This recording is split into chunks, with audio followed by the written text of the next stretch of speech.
Muhammad. As a man, he appeared to be many things.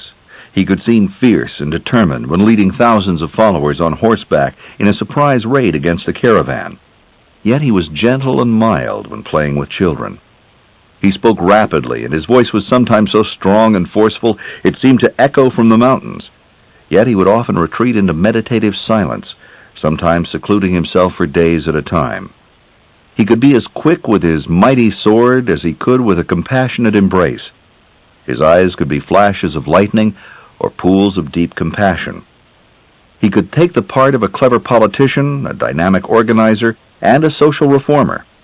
Or he could be detached and inaccessible. He was strong and vital, and he walked so fast few others could keep up with him. Yet at times his body would be reduced to helplessness, sweating and convulsing from an unknown force. He had enemies, many of them, and some plotted to kill him. But thousands of others who saw him were instantly compelled to be with him, to stay with him, to serve him unquestioningly. His name was Muhammad, the Praised One. And in the 6th century, he spiritually revitalized his people and laid the foundation for one of the world's greatest religions, Islam. Today, Islam is the second largest religion in the world, second only to Christianity. There are between 750 million and 1 billion Muslims, or followers of Islam, and that number increases by almost 25 million every year. Muslim is an Arabic word that means one who surrenders to God. Islam means surrender. This surrender to the will of God was the central teaching of the amazing individual who created the foundation for Islam, the Prophet Muhammad. Muhammad was born around 570 A.D. in the city of Mecca in Saudi Arabia. At the time, Arabia was made up of many desert tribes with their own separate primitive laws. These tribes fought continual wars against each other. Mecca was located on the western coast of Saudi Arabia, on the spice and incense route between the Indian Ocean and the Mediterranean. Merchants carrying the riches of Asia and Africa passed through Mecca on their way to Istanbul, then called Constantinople, the center of Western trade. In this strategic position, Mecca had prospered. It was a bustling commercial center with a great deal of wealth, and a great deal of poverty, too. The wealth was in the hands of the very few. The solidarity of the tribes had been broken up in the quest for wealth and success, and merchants had begun to ignore their traditional duties and responsibilities. Mecca was also a religious center. When Muhammad was born, most people worshipped a number of gods and idols, including the sun, the stars, and stones. The holiest of all shrines was the Kaaba, located right in the heart of the city. In the Kaaba was a black stone covered with a tapestry surrounded with idols. Arabians believed the stone had been sent down from the heavens at the request of Abraham, an ancient Jewish prophet. Abraham is the biblical patriarch who turned away from idol worship and embraced God with such commitment and obedience that he was willing to sacrifice his own son for him. Tribes from all over Arabia made regular pilgrimages and offerings to the Kaaba. Soon this revered stone, believed to be a meteorite, would play a critical role in the work of the new prophet, Muhammad. What we know of Muhammad is a mixture of fact and legend, of truth and myth, yet the basic outline of his life has remained unchanged for centuries. His father died before he was born, and his mother died when he was only 6. At first he was sent to live with his grandfather and later with his uncle Abu Talib. Talib was a wealthy merchant and a leader of his tribe, the Hashem clan. Muhammad, who was said to be a shy and easy-going child, used to accompany his uncle on long journeys by camel caravan through Arabia and Syria. For a time he also lived with a desert tribe, tending sheep and camels. Through his travels, Muhammad became familiar with much of the Arab world and the way of life of the various tribes. In Mecca, a crossroads of the Mideast, he met people of many different faiths, including Jews and Christians. He was familiar with their sacred books and with their prophets, including Abraham, Moses, and Jesus. By the time he was 25, Muhammad was an experienced traveler and merchant. He was known for his courage, fairness, and generosity. He was said to have been solidly built, tall and handsome, with black wavy hair, fair skin, and dark penetrating eyes. He was also said to have a personal charm that won men's hearts. Muhammad was hired by a wealthy 40-year-old widow named Khadija to manage her trading business. Soon after, they were married. Muhammad and Khadija had 2 sons and 4 daughters, but the sons died in childhood. His most famous daughter was Fatima, who married his cousin Ali. Ali is held to be the divinely ordained successor of Muhammad by the Shiite branch of Islam. As Muhammad led caravan after caravan through the desert, he found his mind seemed to be on a journey too. Increasingly, it seemed to be in quest of an answer to the question that has eternally haunted humankind. Who, what was God? Muhammad began to seek out the people and tribes that worshipped one God. He could not read or write, but he could listen to their stories and see their traditions. One didn't have to be literate to sense their strength and devotion. Muhammad soon found he was being pulled away from the world. He became less and less interested in business, and spent his time instead meditating on spiritual questions. The trade meant nothing. The money meant nothing. His home meant nothing. Something deeper was calling him. Khadija saw the restlessness in her husband's heart, and she understood. She encouraged him to follow that heart. Others had noticed that Muhammad was unique. They admired his strength and high moral character. So when a flood swept through Mecca, damaging the sacred stone of the Kaaba, it was Muhammad the citizens chose to set the stone back in place. What he did between the time he set the stone at age 35 and the time he was 40 is unrecorded. But what he did at age 40 is etched in the hearts of over 900 million Muslims worldwide. Somewhere around the year 610, Muhammad left the city of Mecca and followed his inner voice to Mount Hira in the mountains to the north. There he stayed, alone in a cave in deep meditation. He interrupted his solitude only occasionally to return to the city for food. Then he quickly returned to the cave again. In this cave, one evening in the 9th month of the Muslim year, Muhammad had a vision. An angel appeared to him. An angel Muslims believe was the Archangel Gabriel. The angel, without voice and without words, commanded him to recite. Then the angel laid before him a scroll of green silk, glittering with jewels. Though Muhammad could not read, he knew what the scroll said, and he recited as commanded. What he first uttered on that night in the cave on a mountain top became the first lines of the Quran, the sacred book of Islam.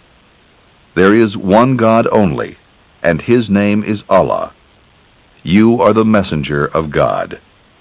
The scroll called on Muhammad to serve as God's prophet and proclaim his message to the people.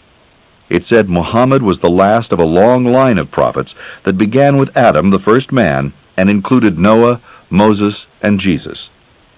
Forever after, Muslims would honor the 9th month of the year, Ramadan, as the month in which God revealed the Quran to the Prophet Muhammad.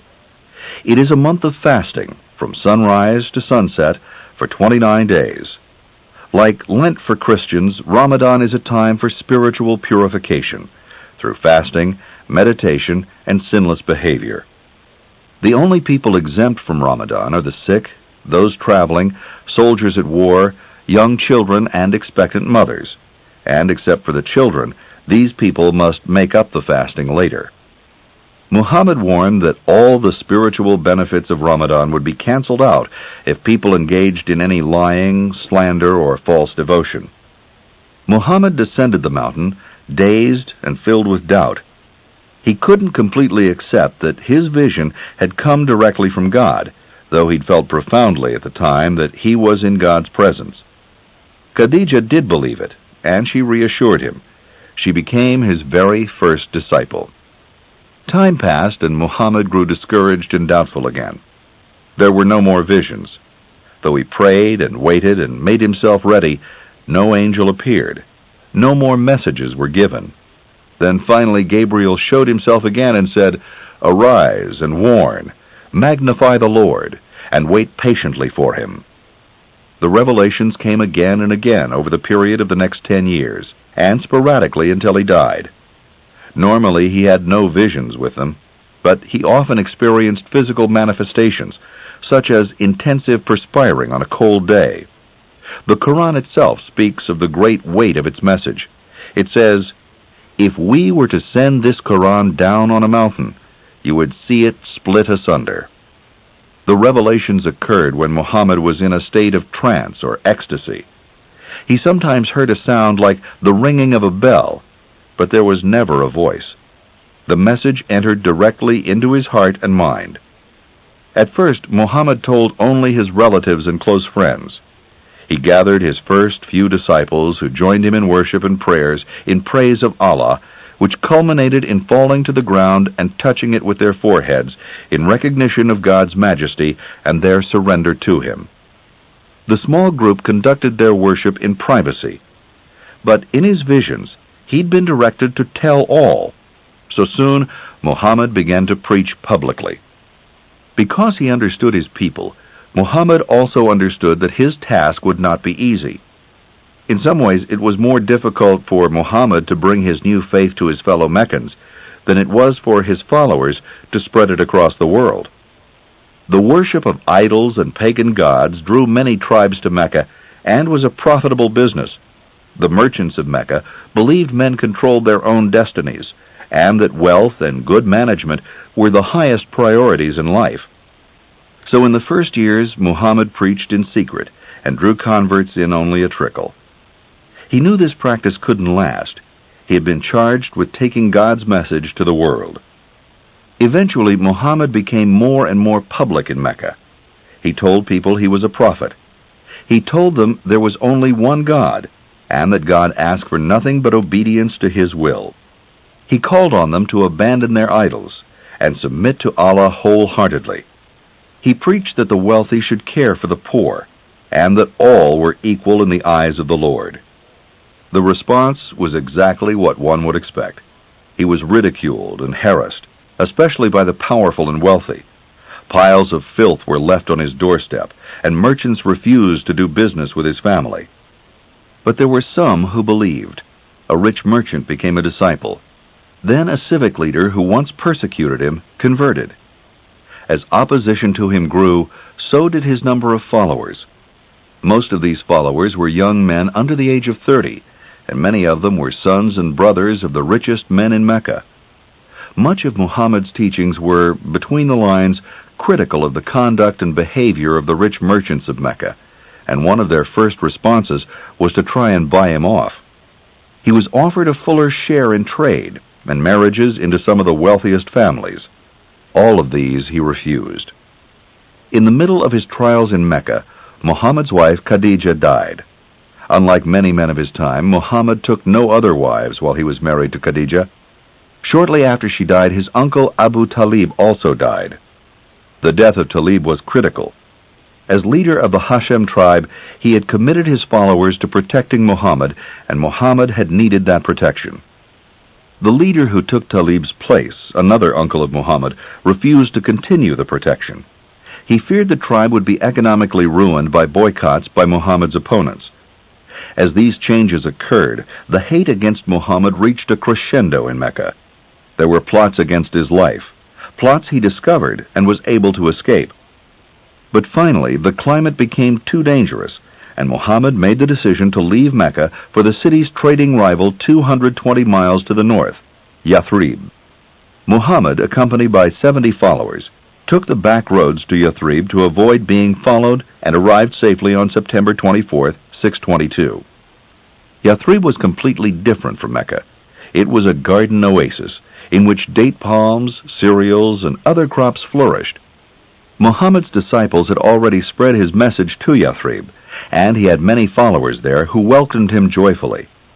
As a tribute to Muhammad, the city was renamed Medinat al-Nabi, City of the Prophet, which was shortened to Medina. Muhammad's emigration to Medina, called the Hijra, is one of the most important events in the religion of Islam, as significant to Muslims as Christmas is to Christians. The Islamic calendar begins with year 1 at the year of the Hegira, which to Christians is the year 622. At the time of his emigration, Muhammad was 52 years old.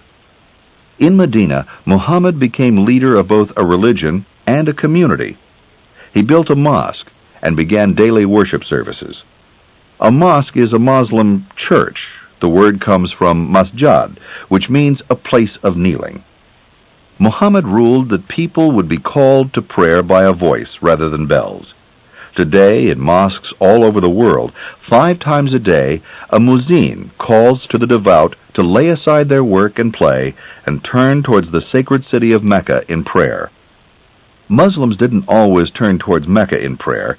At the beginning of his stay in Medina, Muhammad had the people praying towards Jerusalem, a Jewish tradition. This was part of his initial attempt to reach out to Jews and Christians.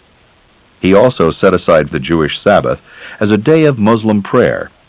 But when the Jews of Medina began to conspire with his enemies in Mecca, Muhammad exiled them from the city and ordered Muslims to face Mecca, not Jerusalem, when praying. Muhammad made other changes in Medina. He abolished the worship of idols.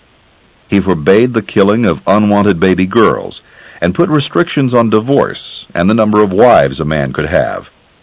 He changed inheritance laws, developed programs to help the poor, and set up regulations for the trading and owning of slaves. He put a ban on war and violence, with 2 exceptions, for self-defense and for the cause of Islam. He forbade privileges and distinctions based on race or tribal position. While in Medina, Muhammad took 4 wives. Each marriage strengthened his connections with families important to the solidarity of the growing Muslim community. He was given a piece of land on which he built a house around a central courtyard. Each wife was given her own apartment. His followers often joined him in his home for prayer. That home later became the Mosque of Medina. During the years in Medina, Muhammad led his followers on many raids called razzias on caravans of Meccans or Arabs thought to be sympathetic with them. Curiously enough, the largest of these raids were along the route to Syria that the Arab armies followed after his death. The largest raid occurred in 630, when he took 30,000 men on a journey to the Syrian border that took over a month, a raid that pioneered the invasion of Syria. Meanwhile, he was making alliances with tribes all over Arabia, laying the groundwork for the expansion into Syria and Iraq that would occur shortly after his death. At home in Medina, Muhammad took action to limit the opposition to him, expelling clans that were causing problems and maneuvering others out of power. The people of Mecca were not content to have Muhammad only 200 miles away in their rival city Medina. They attacked the city several times over the next 8 years, but were always repelled. The first large battle in this continuing conflict occurred at Badr in 624, when Muhammad was 54. It was a battle he tried to avoid, but farmers whose crops had been ruined by the Meccans persuaded him to fight instead. It was his first military victory, and he took it as divine confirmation of his work. There was another battle the following year at Uhud, which he lost, and that was followed 2 years later by a Meccan siege of Medina, in which 10,000 Meccans failed to cross a large trench Muhammad had ordered his men to dig, and his position was greatly strengthened. After the siege, Muhammad attacked a Jewish clan that had been plotting with the Meccans against him, had all the men executed, and sold the women and children into slavery. Finally, in the year 630, when he was 60 years old, Muhammad decided to end the matter once and for all by marching on Mecca. With 10,000 men behind him, Muhammad came in triumph to the city that had once persecuted him and forced his exile. The people of Mecca, seeing the enormous forces of Muhammad, gave little resistance. He took the town, offering a pardon to all the citizens, including most who had tormented him. His goal was not to seek revenge, but to convert them to Islam. Then he returned to the Kaaba, the sacred stone he had put back in place 25 years earlier. That time there had been a flood of water. This time there would be a flood of spirit. Muhammad strode through the Kaaba, his disciples behind him, and destroyed every pagan idol in the sanctuary. He left only the black stone cube, which he rededicated as a shrine to Allah. He made the Kaaba a mosque, transforming it from a place of ritual to a house of worship. This act was the culmination of his work and mission. He would live only 2 more years. Muhammad returned to Medina and died there in the year 632 at the age of 62, in the presence of his favorite wife, Aisha. Her father, Abu Bakr, became the first caliph, or leader of Islam.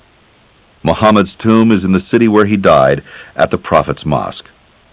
As frequently happens when a great spiritual teacher dies, the times after Muhammad's death were marked by conflicts and schisms among his followers. Muhammad gave no instructions about who was to lead the Muslims after him, thereby paving the way for a power struggle. In the 600s, the Muslim world split into 2 large divisions, the Sunnites and the Shiites. The Shiites believed that Muslim leadership was restricted to the family of Muhammad, the descendants of Ali. Ali was Muhammad's son-in-law who married his daughter Fatima. Sunnites believed that leadership shifted to the caliphs, elected from Muhammad's tribe. These sects still exist today. The majority of Muslims are Sunnites, and Shiites represent the largest minority group. The followers of Muhammad recorded the visions and teachings of Muhammad by memorizing or writing them down. Much of this was done while he was still alive. He directed his followers to write his revelations on whatever was available: pieces of paper, stones, palm leaves, shoulder blades, ribs, and bits of leather. Later, these records were combined to form the Quran, holy book of the Muslims. Quran means recitation. Muslims consider the words of the Quran to be those of God himself, as spoken to Muhammad by an angel. The Quran contains many stories from the Old Testament and the New Testament, including stories about Jesus, whom the Quran calls the Word of God. It teaches the absolute oneness and power of God as creator, sustainer, and restorer of the universe. It teaches that God is just and merciful, and that he sends prophets to guide people from their ignorance. It forbids lying, stealing, adultery, and murder, and it teaches kindness, charity to the poor, honesty, and courage. The Quran permits slavery under certain conditions, but it encourages people to treat slaves kindly and to free them if they can. It allows a man to have 4 wives, but it gives wives rights that protect them from abuse. Islam teaches that life is a period of testing, and that after death there will be a judgment day when the soul is sent to either heaven or hell, depending on its merits. The event Muslims take most pride in is when their children have memorized the entire Quran. All Muslims have memorized the Quran in at least part, and many know the entire work by heart. To Muslims, the Quran is the ultimate authority in matters of faith, practice, and Islamic law, and the source of their greatest inspiration and wisdom. The Quran contains 114 chapters that vary in length from just a few lines to over 200 verses. Most of it is written in rhymed Arabic prose that is so exquisitely beautiful and powerful that Muslims believe the language itself is a miracle that proves the divinity of Muhammad's experience. To imitate the style of the Quran is considered sacrilege. For 1,300 years, Muslims refused to translate the Quran for fear of destroying the beauty and purity of God's words. But in the early 1900s, they finally began to translate it into both Eastern and Western languages. After Muhammad died, the teachings of Islam spread swiftly. Abu Bakr was elected caliph, or Muslim leader. He and leaders that followed him launched a series of jihads, or holy wars, that built an empire throughout the Near and Middle East. Millions of different people from different cultures were united into one great society. Within only 200 years after Muhammad's death, his followers had spread the faith of Islam all over Arabia, Egypt, Persia, the north coast of Africa, and even to Spain. Later it would reach Turkey in the west and India in the east. From Cordova to Delhi stretched the vast Arab Empire, one of the most sparkling civilizations ever known. It produced brilliant artists, philosophers, poets, and architects, who left us such grand masterpieces as the Taj Mahal in India and the Alhambra in Spain. It was a world of exquisite jewels, elegant silks, intricate tapestries, and luxurious palaces. But this was only the facade, a very beautiful facade, of Islam. The real Islam lay in the teachings of Muhammad and the spirit with which he'd ignited millions of followers. The faith that so rapidly and widely spread throughout the world after its prophet's death is one of the simplest in religious history. It's based primarily on a set of rules laid down by Muhammad, conveyed through his visions, which are called the 5 pillars of Islam. The first is acceptance that there is one and only one God, Allah. I witness there is no God but God, and Muhammad is the messenger of God. The second pillar is prayer 5 times every day, at dawn, noon, afternoon, evening, and nightfall. The prayer is conducted wherever the worshiper is, except on Fridays when it's done in a mosque at noon with fellow Muslims. The third pillar is charity to the poor. Muslims are expected to give 2.5% of their wealth to a trust fund for the needy. The fourth is fasting throughout the month of Ramadan, from sunrise to sunset. The fifth and final pillar is the pilgrimage to Mecca at least once in a lifetime. The journey to Mecca is called a Hajj. Every year, during the 12th month of the Muslim year, hundreds of thousands of pilgrims descend on Mecca to fulfill the requirement of the 5th pillar of Islam. Wearing long white robes as prescribed in the Quran, they approach the sacred stone of the Kaaba chanting, "Here am I, O God, at thy command. No equal hast thou. Here am I." The Hajj is an exhausting, physically demanding test of the pilgrim's devotion. Worshippers circle the Kaaba 7 times, 3 times jogging and 4 times walking. They kiss the sacred black stone. Then they run another 7 laps between the nearby hills of Safa and Marwa. Most pilgrims also visit the Mosque of Muhammad in Medina. On the 9th day they stand bareheaded from noon till sunset, praying before the Mount of Mercy, where Muhammad delivered his last sermon. The last 3 days of the pilgrimage are spent feasting. Before the pilgrims leave for home, they turn one last time toward the stone and repeat the traditional prayer, "Lord, accept my Hajj." For pilgrims of Islam, the Hajj is the spiritual high point of their lives. Many are so overwhelmed by the experience, they must be supported by others, and many are weeping as they depart. But for all, it is an experience of spiritual replenishment and renewed brotherhood. Islam has no complicated rituals and no priests, although it does have the imam, the chief officer of the mosque, who leads the people in prayer. Prayer is not a matter of beseeching or supplicating, it is simply the praise of God. On Friday, worshippers always wash before entering the mosque to pray, so they may offer that praise in symbolic purity.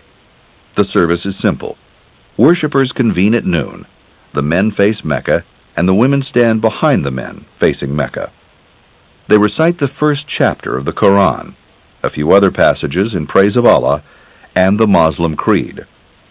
It is the very simplicity of Islam, the purity of it, that has drawn so many followers.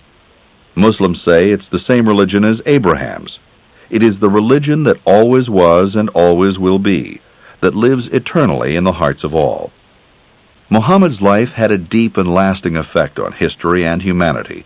He felt himself to be the bringer of a divine message, and this conviction gave him the strength to bring about vast changes in Arabia and in the consciousness of its people. The message Muhammad brought was simple but powerful.